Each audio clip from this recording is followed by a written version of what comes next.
This is the most frequently performed abortion and is used typically from 5 to 13 weeks of pregnancy. After administering anesthesia, the abortionist uses a speculum like this. This is placed inside the vagina and opened using this screw on the side, allowing the abortionist to see the cervix, the entrance to the uterus. The cervix acts as a gate that stays closed for the duration of pregnancy, protecting the baby until it is ready for birth. The abortionist uses a series of metal rods called dilators, like these, which increase in thickness, and inserts them into the cervix to dilate it, gaining access to the inside of the uterus where the baby resides. A 14 French suction catheter. It's clear plastic, about 9 inches long, and it has a hole through the center. It is inserted through the cervix into the uterus.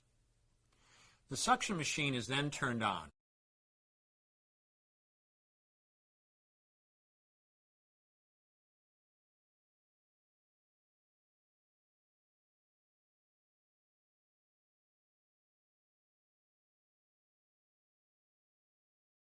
One of the risks of a suction D&C is incomplete abortion. Essentially, pieces of the baby or placenta left behind.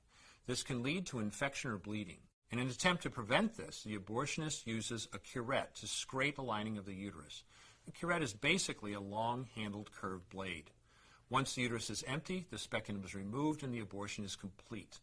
The risks of suction D&C include perforation or laceration of the uterus or cervix, potentially damaging intestine, bladder, and nearby blood vessels, hemorrhage, infection, and in rare instances, even death.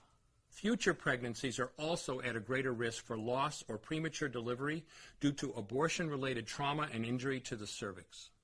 As I mentioned at the beginning, I'm Dr. Anthony Levatino, and in the early part of my career as an OBGYN, I performed over 1,200 abortions.